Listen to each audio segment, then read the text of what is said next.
Hey guys, Desolate Magic here, and I'm going to make a second attempt at recording this video because the first one went on really long and had a bunch of legalese and crap, and I know not everybody's into that, so I'm going to give you the real quick overview. Remember Mythic Markets? They were a website where they came out and said, hey, you could own a fractional part of a Black Lotus. You know, like 30 people get together and buy a Black Lotus, and there you go.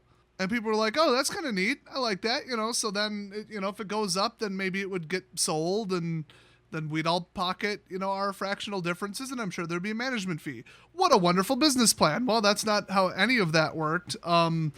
If I were to just speed through at 100 miles an hour, the problems with it, I'm going off of memory because this is such a convoluted mess, and their circular explaining how this works is like 30 pages long, and I just about wanted to claw my eyes out the first time I read it. But you're not actually an owner of the asset, because that would be an illegal securities sale. But then at the very bottom, it says that the property securities, literally called securities, are owned by a third-party LLC.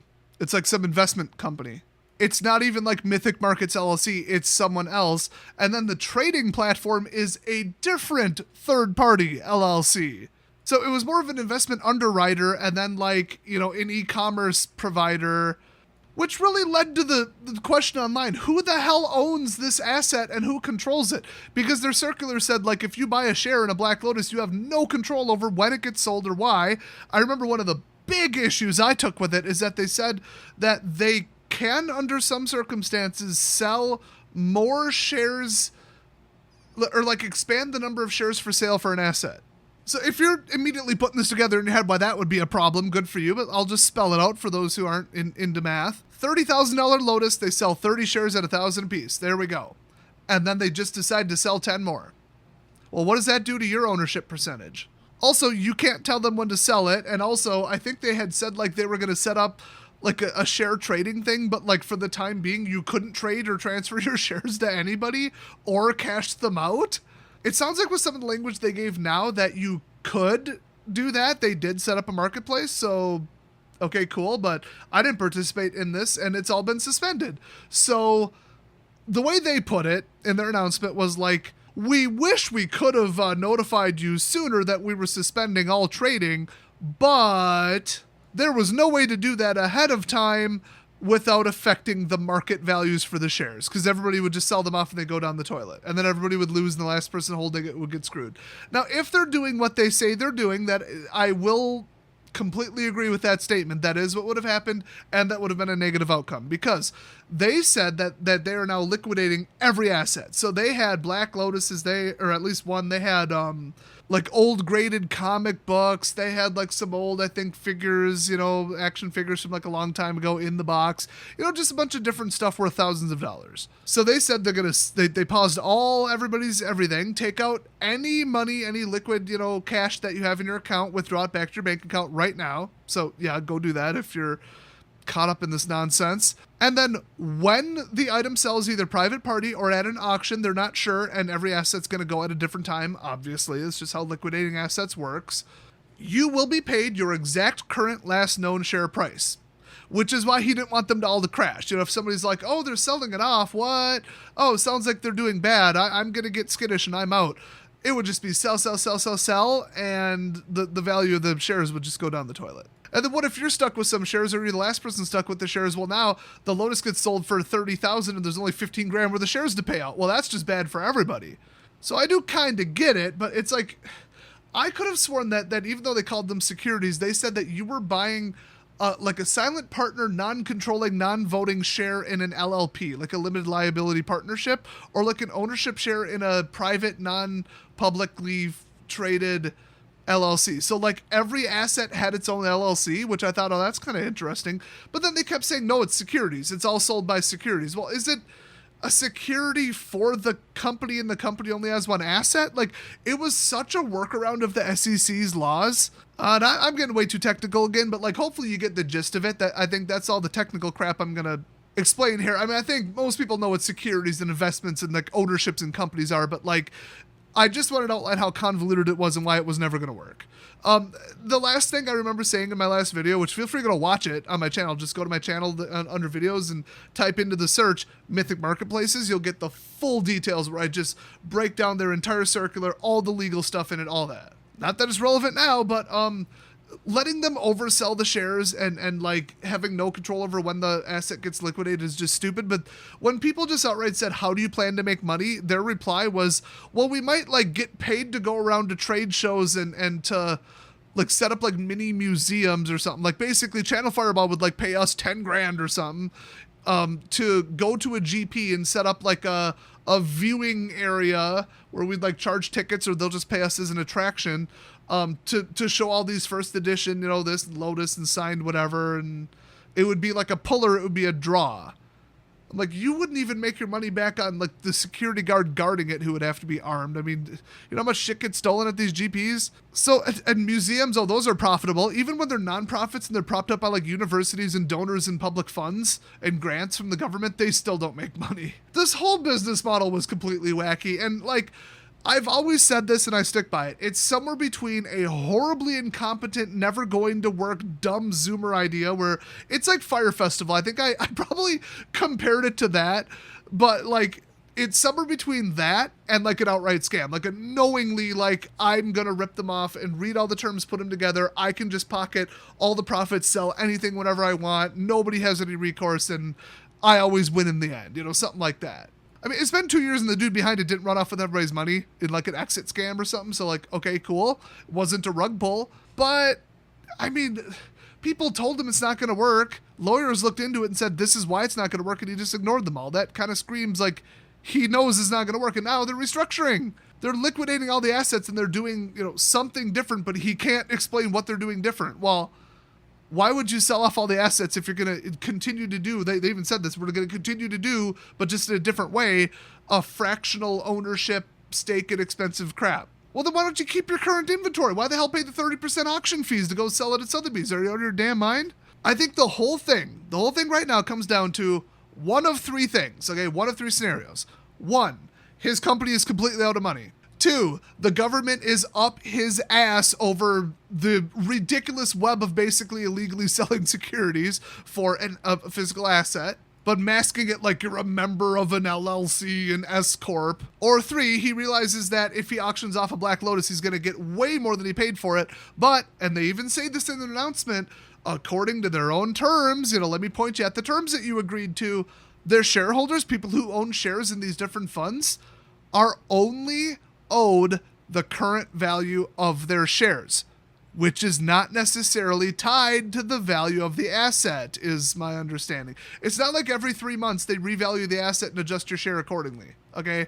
I think it's just buy and sell orders on the market. So yeah, in theory, that should regulate itself. And if all of a sudden you're invested in a Lotus and Lotus doubles in price and people know it, like another Lotus goes up for sale and sells for triple, then somebody should start making you a whole bunch of buy offers on your shares for like double. So the shares should have a value that is somewhat similar to the value of the asset, but I don't know if they have the volume for that. You know, this ain't no Bitcoin exchange where they do like $1 billion a day. It's a rather small operation that nobody had faith in, and it's been 2 years since anybody heard from them, or at least that I heard any news about them. Once again, it's not like they disappeared. So like I said, either he's out of money, it's not profitable, he never set up a museum and GPs are dead, or he's concerned the magic is dying. I mean, that could be, I guess, a fourth one. But, you know, either way, he's like, wow, I got to get out of this. Boom, let's liquidate everything, sell, you know, pay out all the shares, and hopefully I'll have $5 left when I'm done. Because operating expenses are getting too much. I mean, I'm sure he has insurance on these. I'm sure he has a security system guarding them. I would hope so. Or bare minimum, you know, pay $100 a year and put them in a bank vault or something. Which is not FDIC insured, by the way. So you'd still need to pay for insurance in case the bank burns down or gets robbed. Or like I said, the government's up his ass and he's just basically like, fine, I'm going to shut this down. You know, because yeah, we are just illegally selling back, you know, securities backed on assets, and we're just hiding it with a corporate shell game. So he knows the shit's going to hit the fan, so he's shutting it down now to get as much assets out of it and liquidate everything, so that either only he goes down or, I don't know, he gets a warning about how they don't like how he's doing it and they give him 90 days to shut it down. I don't know. I mean, that's the government option. Or the third one, like I said, he realizes, wait a minute, the total value of the Black Lotus fund is like, we'll just say 35,000, but I can get 100 grand for this at auction. And the terms say I only have to buy out people's shares if I close liquidate the asset and close the fund. So I could just pocket like 60 grand. Okay. I think it's the third one. This is a very good time to sell very, very high-end comics because people are buying them to dodge inflation. You know, they don't want to be holding cash, so they buy up all kinds of assets in every category of precious metals, old collectibles, tools, equipment, cars, land, real estate, and it's hot and the prices are high. So it's like, yeah, now's a good time to sell. So it might just come down to now's a damn good time to sell. He might not be restructuring anything. But it is possible that people have recommended to him a better way to run this than the ridiculous convoluted mess that it's in right now, you know, because right now it's just a mess of third-party crap smashed together that he's somewhat operating. I'm still seeing so many red flags, though. Like the fact that I get his excuse, but still, they shut down trading and then explained that trading was shut down and why. Like just blindsiding everybody to make sure your money's as locked up as possible. That's not good. Then he kept using the term alternative investments, which is as much of a red flag as multi-level. And then all the funds and underwriting crap was Dalmore Group LLC, and then all the trading was through Templa Markets LLC anyway. So he was just a front. That's kind of bad because then he has limited liability. And, you know, do they own the asset? Does he own the asset? Do they own the securities and then they can seize the asset? Nobody really knew how this was really structured other than, like I said, it was a mess. So that's even more red flags. And then basically through this whole announcement that they posted, he didn't say one single word about how they're going to restructure or why he's liquidating the assets. Because if you're just going to turn around and continue to sell, what did he say? Well, let me just read this damn thing for you. It's really short. So over the last couple of years, we've seen awareness and interest in fractional and alternative investments grow by leaps and bounds. We've learned a lot about the inner workings and opportunities of this new industry, and now we're applying those learnings to a big new project, which they're not going to tell anybody anything about, or even describe, or even say, here's how it's a different business model, or even say it's more efficient, or say it's more legal, or I bet it's some Bitcoin NFT bullshit. I could almost put money on that at this point, but anyway, which we'll be able to share more about soon. How about right now? How about right this second? Let's just say if you're one of the many people who wanted to see more assets and liquidity, we've got you in a big way. And yeah, those were the big complaints. More assets and better liquidity because you had no control or say in when the asset gets sold, and it was really hard to move your shares. Those were the two things I remember hearing. So if he's getting away from that because people for 2 years just hated that, then, you know, good on him. But you'd have to take him at his word, which he didn't run away with everybody's money in the last 2 years. Okay, I still wouldn't trust him. But, you know, this isn't necessarily a scam, and if they're moving away from a bad business model 2 years after he found out it didn't work, then okay. And if they really actually buy out everybody's shares at, you know, 1-to-1 value, 100%, reimburses everybody, and everybody's happy they get all their money back, okay. And then, you know, do it better. Just set up a better business. Okay, cool. Okay, if that's what happens, cool. Then it wasn't a scam, and this will just be a little 2-year hiccup in the history of the company, and the new system will be way better and more trustworthy. I don't know. I ain't touching it, but I'm not just going to be one of those people saying, this is definitely 100% for sure a scam, because it isn't necessarily. In fact, everything in this video is just my opinion, in case you didn't catch that. Half the stuff I'm going off a 2-year-old memory, and I didn't take very good notes for that video, so yeah. This is all just my take and my interpretation on what's going on. Even stuff stated as fact in this video is not necessarily facts. Yes, there are people in this world ignorant enough about how I handle things like this to attempt to sue me. Or people just don't know my net worth, which I guarantee is a negative number. So anyway, it goes on to say, even more exciting, it will make fractional and alternative investing even more accessible, interesting, and dynamic to more people. I mean, yeah, if it was easier and less red tape and less third parties, cool, but you got to take him at his word that this itself isn't just a giant exit scam. So, I mean, we'll see. That said, as we move forward in pursuit of that mission, we've decided to shift our strategy. As of today, trading is halted on our platform. This is the first step in a multi-part transition for Mythic Markets. We wish we could have given you more forewarning, but there was no other way to break the news without affecting the market. And yeah, if you take everything he said at face value, that is absolutely true, like I said before, but it still seems kind of sus. Over the course of the next few months, we intend to liquidate the assets and close the current marketplace. If you're a shareholder in any of the assets, your shares will be redeemed and you'll be paid out as outlined in the offering circular. Like all, God, was that thing a nightmare, by the way. Like all startups, we knew there was a chance of changing course. Thank you from the bottom of our hearts for taking that chance with us.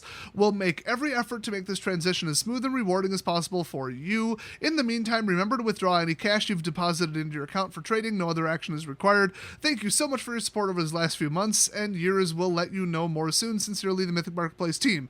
And then that isn't the end of it. It keeps going. So here's what to expect. Timeline. The exact timeline will depend on sale and auction schedules. We'll send you follow-up emails as we know more and nail down an exact date for the marketplace closure. User counts and information. So this, like, these are headers or bullet points or whatever. When the marketplace closes, you will no longer be able to log in. That's also kind of concerning. Our broker-dealer partners, all those other LLCs I mentioned, are required to maintain investor and trading information for at least 3 years. I thought it was 7, but okay. For regulatory purposes, yeah, so the IRS can still come after your ass, especially if you made money on this, which you probably didn't. Cash withdrawals. If you have cash in your account for trading, you can withdraw at any time. Your brokerage account will be closed once the transfer is complete. That doesn't make sense. What if you still own shares? I mean, why would you have cash in your account if you didn't own any shares? So you really wouldn't want your account to be closed. Anyway, open offerings, partially filled initial offerings, All-Star Comics number 8 and NES Metroid will be canceled. All funds will be returned directly to investors' bank accounts via ACH within 1 to 3 business days of cancellation. Liquidation. We intend to sell all assets to private parties or at auction. Avoid the auction fees. Sell at private party. Just list that shit on Facebook Marketplace. Maybe Craigslist. As part of the process, our goal is to realize the highest and best market price on behalf of shareholders. Yeah, sure. That's not what your circular says. Because literally the next sentence is, if an asset is liquidated, you'll receive a notice that of the sale price and net price per share. Your portion of the proceeds is determined by the net price per share multiplied by the number of shares you own. Oh, so it has nothing to do with the sale price of the asset is my understanding. I could be wrong there, but that's a real funny way to phrase that, isn't it? Shares will be canceled once they're redeemed. So there you go. And then proceeds distribution. This is all these legalese, and you'll get a 1099 and whatever. So that was their whole statement. The one thing that I take issue with right off the bat is we only owe you the value of your shares multiplied the number you have. So if the asset sells for an astonishingly high price, you won't see a damn penny of that. That's the way I read it. Unless shares like auto-adjusted, but it sounds to me like the shares were based on the buy and sell activity on their own marketplace, which wasn't their own marketplace. It was, what the hell was it? Templum Markets LLC, I believe was the vendor. With the underwriter and people handling tax crap being Dalmore Group LLC, I think. And both of those make it real damn hard to transfer them because this ain't no quick buy, sell, Robin Hood shit, This is a convoluted mess of like LLP ownerships and asset stuff and securities that weren't really backed by the asset but were loosely tied to the asset. And just, if you read that circular, go watch my other video, you'll learn what a nightmare it was. But like I said, I don't want to get too into the technical stuff. I just want to kind of give an overview of why this looks maybe bad, but it might not be. I mean, if everybody gets their money back or even higher, if the shares are adjusted based on the sale price, maybe it says somewhere in the updated circular, if the asset is liquidated, as in sold at auction, sold somewhere, then your share price will be automatically adjusted to match the sale price to be 90% of it or something. Okay, cool. I thought they said, like, there was a chart that said like something about 30-40% would be the fee if it was ever liquidated, then you'd get the rest, so your shares will almost definitely go down because you bought them at face value of the asset. So you better hope these assets went up. I mean, geez, otherwise, yeah, everybody's getting 60% of their money back or something. So I didn't like the terms then. I don't like the terms now, and I don't like the whole, the only thing we owe you is your share value. But I mean, if you bought in and your share value was what it was and it can't adjust, there you go. But I think it can adjust based on the sale. I don't know. Somebody who knows more about this or participated in this or looked closer into it, I'd love to hear from you in the comments section. Otherwise, I'd say just still steer clear of this. The whole, we're not going to tell you anything about our revised business model, but in the meantime, we're liquidating every asset and starting over. We're going to turn around and buy the exact same shit. Logical fallacy here. I mean, it doesn't say we're closing down for good because this business sucks and we don't want to be in it. They say they're going to make it easier, faster, whatever, and that they're still going to be in the business of, partial share ownership asset funds or whatever. Well, then why not sell the assets to yourself? In fact, you control the price then.